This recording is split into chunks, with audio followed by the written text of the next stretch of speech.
Good morning. I tend to be a wanderer. I'm going to try to stay pretty close to the microphone, but if I end up wandering, and if you can't hear me in the back, just raise your hand. There are more seats down here in the front. Come join us. My name is Colette Blackwelder, and I am the Equal Opportunity Manager for BYU.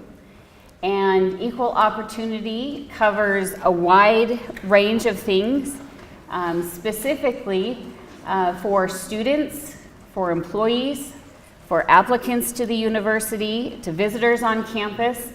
We want to make sure that we have, that we provide an equal opportunity for all people. And I am very passionate about this topic, and so I invite you to be open, to ask questions if you have them, and to learn with me what some policies are in place to help that safety, promote that safety on campus, and promoting that respectful workplace and campus for everyone. So I hope you join with me and learn some things. So I'm going to talk about some policies that are in place, and then talk about what does that look like in practice. And so if you have questions about anything, just let me know. So the first policy that is in place is our non-discrimination and equal opportunity policy. Did anyone know that we had a non-discrimination and equal opportunity policy? Oh, good. Maybe 2/3 of you. Great. How many of you read it? Okay, a few less. Okay, so here we go. What is the policy? BYU prohibits unlawful discrimination in employment, education, and all university-sponsored programs and activities. Okay, so what does that mean? This prohibition applies to acts of unlawful discrimination by or against university employees, students, and campus visitors, including applicants for employment or admission. So it's very, very broad, and it also applies to situations both on and off campus. Okay, so it is in place based on the laws of the land, is our policy, are based on the laws. So I often get this question. How many of you have this question? Well, what makes discrimination unlawful? Okay, yeah, so what does it? So let me answer that for you. Treating a person unfairly or unequally based on certain legally protected characteristics. We're going to talk about what those legally protected characteristics are, what they mean. So the first thing, treating people unfairly based on something, and that individual suffers an adverse employment action or is denied or limited educational opportunities. So there's a causal relationship between the unfair treatment in a legally protected category, and because of that legally protected characteristic, there's an adverse action because of it. Okay, so I'll break that down a little bit. So what are the legally protected categories? They're all here. Starting with race, color, national origin, and religion, came about in 1964 with the civil rights legislation. Then additional categories were included over the years. Next came sex, including pregnancy. You can include family status in there too. Age doesn't include those of you who are under 40, but age over 40 is a protected characteristic. Disability, genetic information, and veteran status, serving in the military. So there is an asterisk by religion, and that means that there are certain things that a religious organization can do to be able to live their religion and to believe as they want to believe. That applies here at BYU, where we can legally prefer LDS candidates for a position over those who are not LDS. You see that also with difference in tuition and some of those kind of things. So that is why there's an asterisk next to religion. But let me say that short of those few things, religion is a protected characteristic, and we can see it violated here at a religious university. So it's not that we are immune to discrimination based on religion, but in very few circumstances, that's why it's asterisk, and we can get into that a little bit later. Okay, so those are the legally protected characteristics. Going back to when is it unlawful? Treating a person unfairly based on their religion, their sex, their disability, their genetic information, any of those things, and then the individual suffers an adverse employment or education action. Okay, so that's what makes it unlawful. Sometimes people will say, well, what if there's an unlawful discrimination? Curious, what's lawful discrimination? That question often comes up. There are certain situations where a job, for example, would require someone to be male or female. For example, a hall advisor on a female floor we would not open that up to male candidates. So there is treating them differently, but there is a reason and a bona fide essential function of that job. Okay? All right. So also in our policy, what is unlawful harassment? Unlawful harassment is part of the policy. Harassment based on the victim's membership in those legally protected categories. And that individual is harassed to the point that it becomes so severe or pervasive that it creates a hostile environment for work or for participation in other programs at the university. So a stray comment about someone's gender wouldn't qualify under the unlawful discrimination or unlawful harassment. However, if that became so severe or pervasive, someone was afraid to come up to work, any of those kind of things, it can quickly become unlawful harassment. And so joining in our goal is to have a safe environment for everyone, watching what we say, the jokes that we tell, and the jokes maybe we should not tell, those kind of things. So watching what we say can prevent us from going into this unlawful harassment category. Unlawful harassment that creates a hostile environment is prohibited at the university. And it takes a village, really. So what does this mean in real life? How do we see this? So based on race and color, for example, an employee is repeatedly called racial slurs due to the color of their skin by other employees, and the manager ignores the situation. So the legally protected category is race and color, and what's the adverse action there?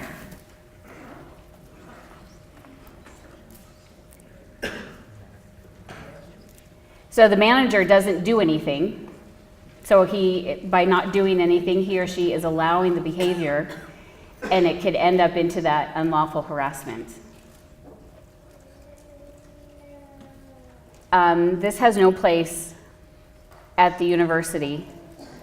And I ask that if you see this kind of behavior, talking about and making jokes or light of someone's skin color or their race, please say something. We don't do that here at the university. That is not who we are. But that is a way, that's one example of how race and color can fall into that unlawful discrimination, unlawful harassment. National origin, just as an example, and you can replace Asian with any national origin, but an employee of Asian descent is born and raised in America, but continually asked by their fellow employees what their nation of origin is, and then harassed for being of that descent.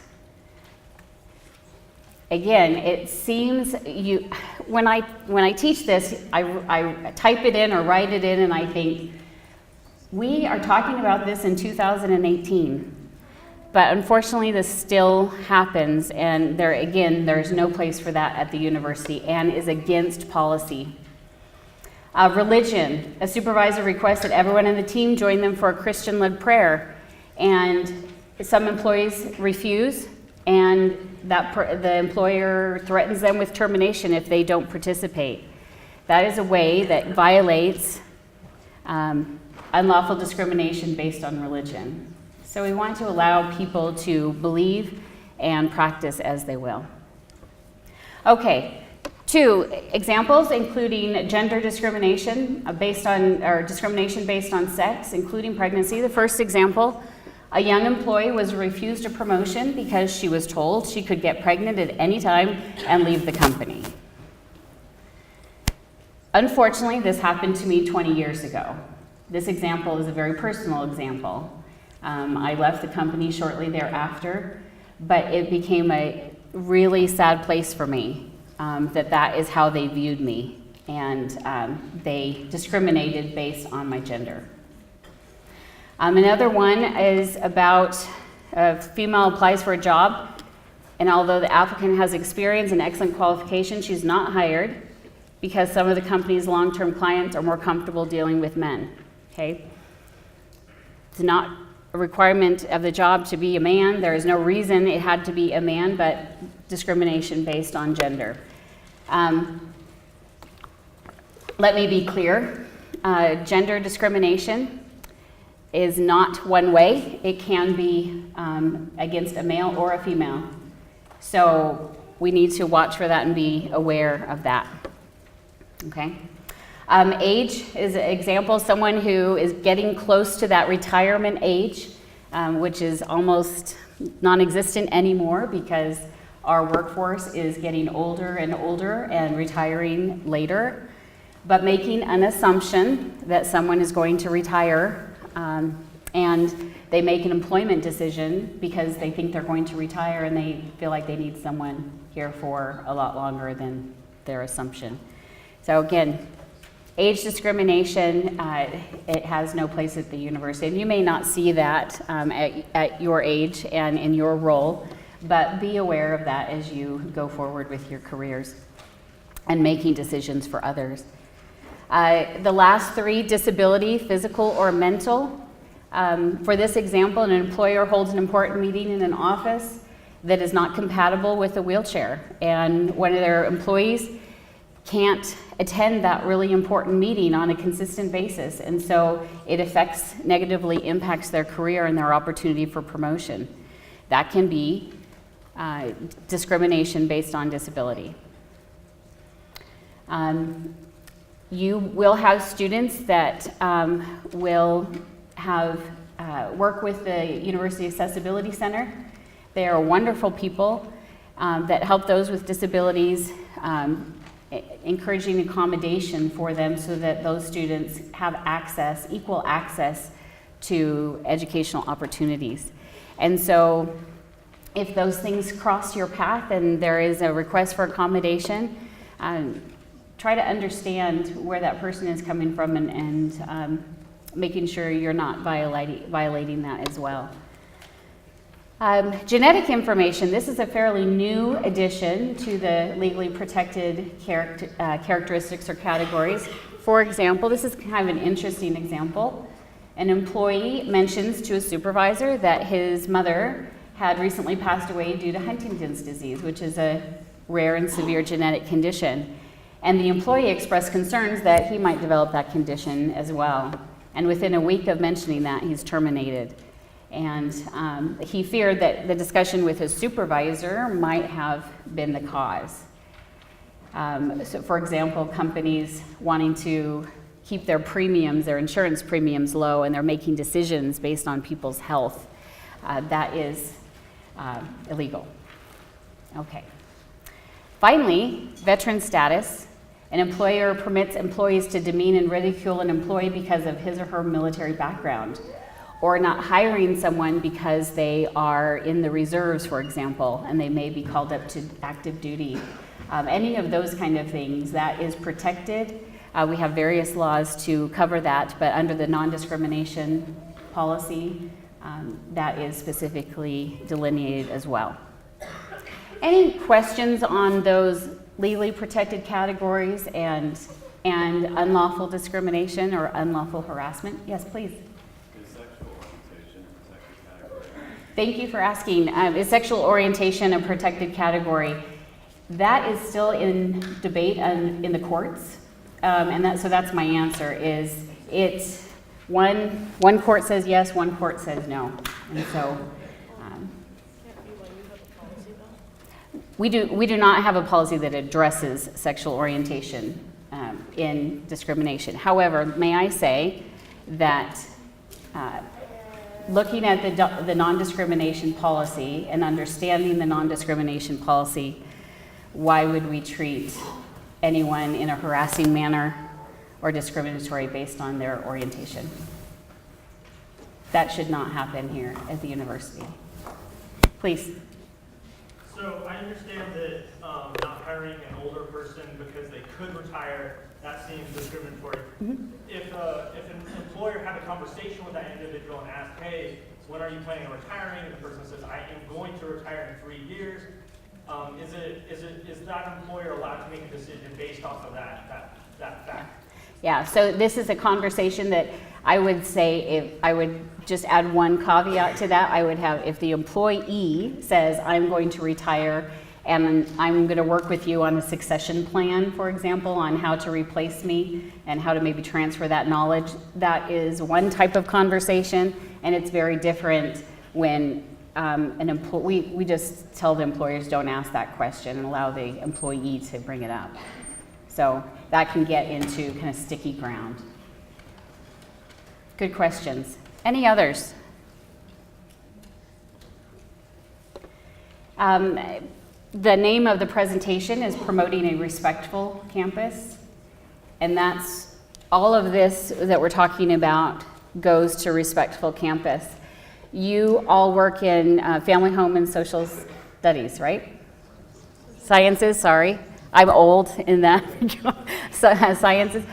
So how many is, I am showing my ignorance here, is psychology included? Okay. What a wonderful thing as a human being that we can look at our own bias, as we all have them. To say that we are unbiased is not accurate. Each one of us has history and belief and understanding and training and how we were raised and what number of siblings we were in our family, and all of those things play into the biases that we have.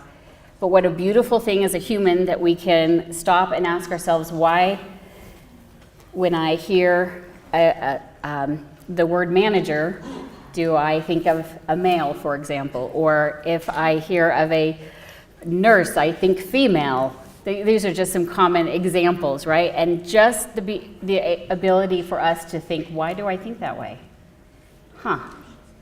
Examine my own belief system and do better at opening our minds to being more respectful of all people. So that's not in my presentation, but so important just to remind ourselves that we just have to be able to look at ourselves. So another part of our policy is retaliation. Retaliation is a big term, and if you go to any paper and you look at cases in regards to discrimination, you often see retaliation claims. Retaliation claims or adverse actions refer to specific instances when an employee believes they were retaliated against despite engaging in conduct that is protected by federal law. For example, they filed a complaint or discrimination if they came to my office and they said, I'd like to complain, I believe that I've been discriminated against by so-and-so for X, Y, or Z, and we start going through this process and investigating it, and then they are terminated the next day, for example. It doesn't mean that they're not held accountable for the duties that are assigned, but if there's a causal connection between and treating someone poorly, terminating them, if they file a complaint of discrimination, or if they participate in an investigation, like a witness, okay? Those are protected by federal law and by our policy. So examples of adverse actions: not being hired or fired, being denied promotion or given less desirable projects, being denied opportunity for academic experience, working or studying in a severely hostile environment. That is retaliation, because those are the adverse actions that can occur that can make for a retaliation claim. This is part of our policy, and if you, again, interested in this topic and you just Google petty slights, this comes up quite a bit in relation to this topic. But petty slights, stray comments, one off-color joke is not an adverse action. But what we need to remember that if those are over and over and over again, it becomes severe or pervasive, it falls under unlawful harassment. And in this case, could potentially be retaliation. So I'm going to, any comments on that, and then we're going to talk about, I told you I'm a wanderer, sexual misconduct. Any comments, questions? Yes, please.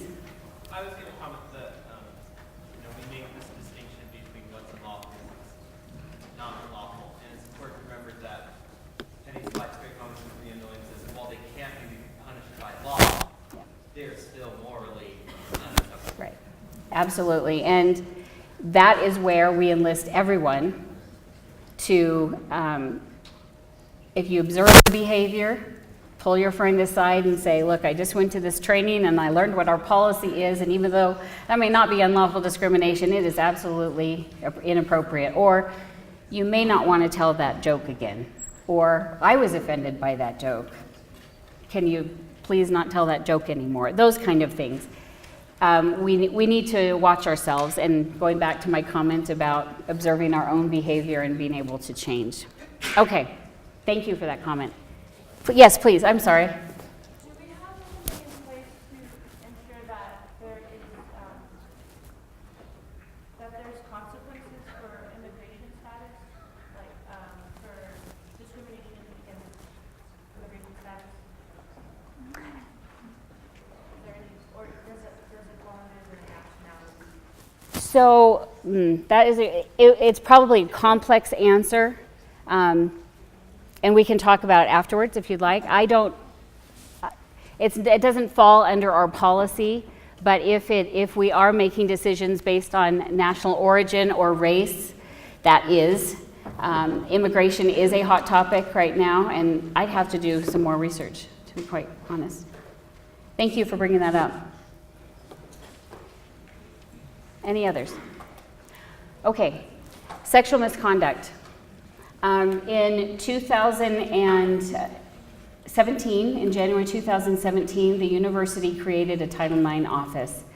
Title IX is a provision that ensures gender equity and non-discrimination based on gender and sexual misconduct. And it's been a hot topic in the news just last year. Does anyone know who the Times Person of the Year was in 2017? It was those that it was not one person, but it was several people that came forward or represented the people that came forward in the Me Too movement. So we're going to get just a little bit into this. The other half of my job, so I have a full-time job investigating discrimination claims, but I also am a deputy Title IX coordinator, which means I investigate any claims of sexual misconduct that fall under a policy in relation to employees. And you as a TA are employees. So if you have any questions along the way, let me know. So we're just gonna kind of go through this. There is a longer presentation provided by the Title IX office, but because this is so intimately connected with unlawful harassment, it's important to cover. So our sexual misconduct policy was revised in May of this year, and I would encourage you all to read it. It's 26 pages long, but it covers a fairly significant process. But the things that you need to know is when we talk about sexual misconduct, we're talking about basically five behaviors: sexual harassment, sexual violence, assault, dating violence, domestic violence, and stalking. Now, stalking does not necessarily inherently have a sexual component, but stalking is covered under our sexual misconduct policy. Okay?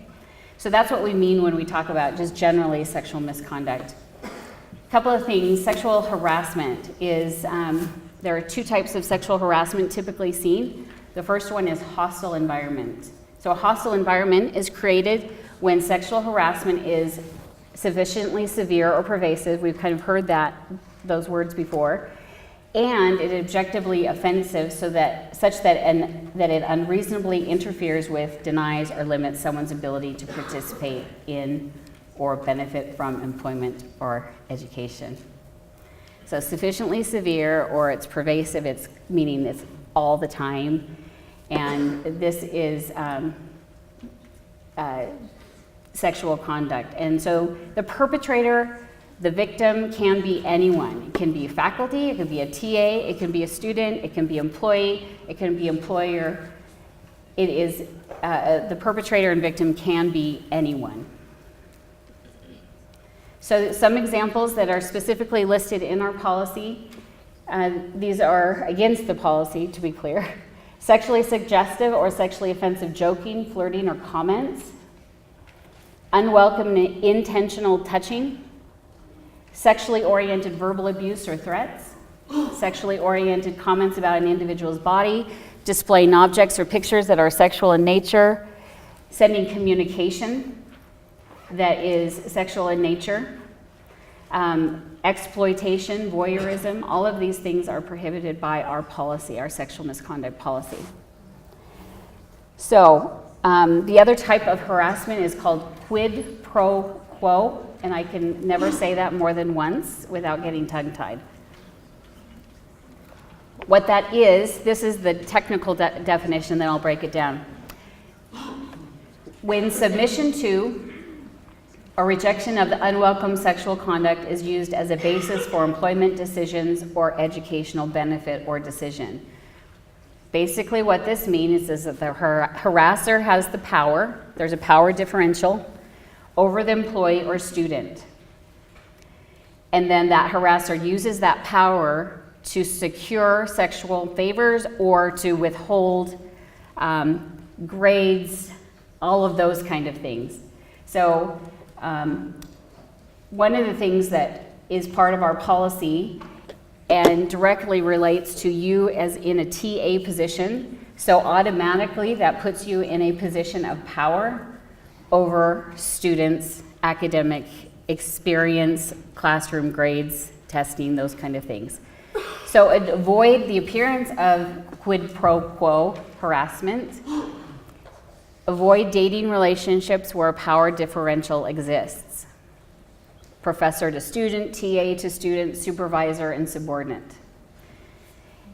If there becomes, you're a college student, many of you are single and you're dating and interested in procuring or getting involved in a relationship that leads to marriage, all of those things, right? So how do we make sure that your position as a TA is an appropriate one with your students? So if there is an interest or there is a desire to date, talk to your supervisor. It is by policy that you must disclose that relationship.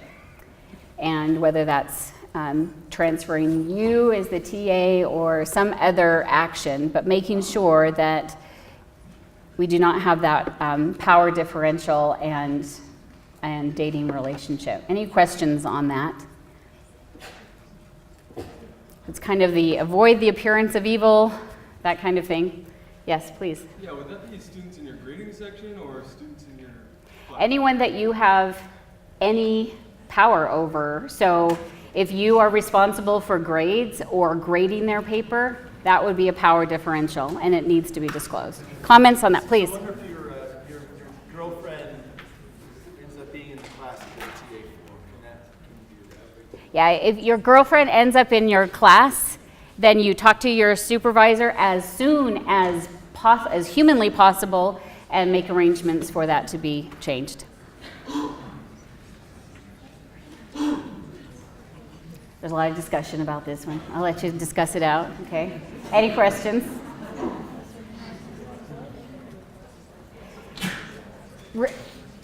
You as a TA are, yes, you are a student, but the minute you signed up and determined and were hired as a TA, you accepted a responsibility that cannot be put aside for those relationships. So we need to be very well aware of that. Okay. All right. So really important. What is your responsibility? Is there a question? What is your responsibility when someone discloses to you that there has been any type of sexual misconduct? University employees, including you as TAs, in teaching, managerial, supervisor roles are designated at BYU as a responsible employee. Did y'all know that? You're all responsible employees. You can put that on your resume. Administrators, professors, coaches, we've seen this in the news, trainers, advisors, okay? A responsible employee who, while in their role, receives a report of sexual misconduct should inform the reporting individual that they must report the incident to the Title IX office. People ask the question, well, what if someone tells me that in confidence? You may want to let them know right up front. I think I know where this is going. I just need to let you know ahead of time that I have a duty to report. If you don't report, it can be grounds for discipline up into termination. We have a responsible position, and we need to be able to, or we need to report that. Now, what happens when it goes to the Title IX office? The person who, let's say the victim of sexual misconduct, does not have to talk to the Title IX office. Our responsibility is to help that person know what kind of resources that individual has at their disposal. So it is not conditional on whether someone says, please don't tell anyone. Okay, this is as your role as a TA. Okay, yes, please. Sorry, I didn't see your hand. You're good. How can we be confident that something that's told to the Title IX office doesn't get to the Honor Code office, especially after what happened at BYUI? I would strongly recommend that you read through the policy where it talks about confidentiality, amnesty, and leniency. And the confidentiality portion is that the Title IX office will not share information with the Honor Code office. The only time it goes to the Honor Code office is when there is a sanction, and the Honor Code office needs to carry out that sanction. Can you elaborate on that? Please. Yes, do you have a question that adds to that or a different one? I'm wanting to change the subject. Okay. Okay, so elaborate on which, sorry, there you are. What is sanction from the Honor Code? What is that? So a sanction from the Honor Code office could be if someone is found in violation of the sexual misconduct policy, there are varying degrees of sanctions up into the most significant is either banning from campus, termination of employment, up to expulsion. And then there are other sanctions as well, but that is the most serious. So at what point would the Title IX office report to the Honor Code office? At the point that there is a violation of the policy, there's been an investigation, and then there's a body that determines the sanction, and then it goes to the Honor Code office at that point. Does that make sense? So if I tell something to Title IX, they could still tell it to Honor Code eventually? Not until it's entirely complete, and if it's relevant to the action. Does that make sense? Okay, we're not talking about Honor Code violation, we're talking about sexual misconduct. If there is an Honor Code violation, let me be clear. Thank you. If there is an Honor Code violation that happens in or around the time of the sexual misconduct or the sexual assault, that will not be shared with the Honor Code office. Okay, sorry about that. I was thinking you were talking about sexual misconduct. Okay, thank you. Read, again, I know I've said this once or twice before, but I encourage you to read the policy so that you understand and be really clear as to what amnesty is and what leniency is. But the confidentiality part is very important, that the Title IX office will not share information with the Honor Code office about Honor Code violations. Okay. Yes, please. So I understand that I'm a responsible employee and support the students that I am taking care of while in the role of TA. I'm wondering if, because I'm a required reporter, does that include all students, not including more than just the students that I work with? So within your purview, when you're wearing your TA hat, if you will, that is what makes you a responsible employee. And that is when there is a requirement to report. I would also suggest that if you do, are you made aware of it, I would, but here you're responsible reporter. There are a few exceptions to that. If you receive a report as it's probably won't apply here at this point, but as a bishop, or ecclesiastical leader, or in a therapist role, those kind of things are exempt from that when they're working in that, when they're receiving the report in that responsibility. Okay.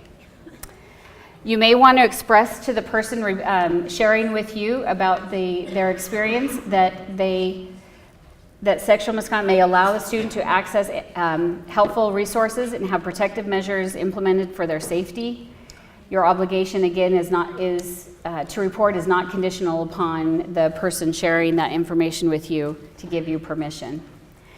The whole point of this is to provide resources to those that have already suffered, and we want to make sure that we have the resources. So Tiffany Turley is the coordinator for Title IX. Anything that relates to gender discrimination and sexual misconduct, go to Tiffany first, and then she would assign it to an investigator. And in this example, I would investigate anything involving employees.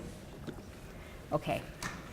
Ethics Point is a great place also to report anything that you are concerned about that is possible violation of any policy at the university, including discrimination, fraud, you name it. That's where you can make an anonymous report. Okay, so I want to leave on a positive note. Here we have these policies in place. What can you do as a TA, as an employee, as a student, as a friend, as a roommate, as a spouse? Understand what discrimination is and what it is not, and speak up when you see it.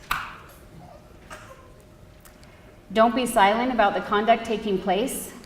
Make it known to the person if you happen to be in a situation where you're the recipient of poor behavior, the one that people are joking about and making comments about. Sometimes the person does not know that they are being offensive. So make it known to the person that you're not comfortable with his or her actions. And that may just be hugging or touching. If you don't like to be hugged or touched and someone continues to do that, let them know, you know what, I don't like when you put your hands on my shoulder. The person or persons may not know their behavior is wrong and need verbal confirmation from you. It does not take away the accountability of the other person, but this may help stop behaviors before they become a real big problem. So be specific about what conduct is upsetting you and take actions as early as possible. If you see it, and you're not part of the conversation, but you see it, there are ways to either say something. If you don't feel safe saying something, you go to your supervisor. And if your supervisor isn't resolving it, you go to the next level supervisor, which would include the dean's office. And then if not there, you come to me or Title IX office. These are the two policies that I mentioned, the non-discrimination and equal opportunity policy and the sexual misconduct policy. You can report so many ways. Does anyone know where the Title IX office is? Yes, where is it? Basement of the Wilk next to the ID Center. And they have told me on many, many occasions, if you want to stop by, at least say hi. They probably have some chocolate. If not, tell them that I told them they should have chocolate. I'm located in the ASB in the Human Resource Department on the second floor. But I am happy to talk through any scenario that you want to, even in hypothetical. Okay, that's what the Title IX office can do and I can do for you. On this last note, this is part of our honor code and part of our policy. The church educational system honor code requires students, employees, and other subjects to its provisions to maintain the highest standards of consideration of others in personal behavior and to respect others. Respect all. No one deserves to be mistreated, mischaracterized, abused, for example. We need to treat others with respect. I am so grateful to work here at BYU, where it is a positive environment, but not for everyone. And we want to make sure that we're making progress in this area and helping people feel included and safe and loved and respected here. Thank you so much.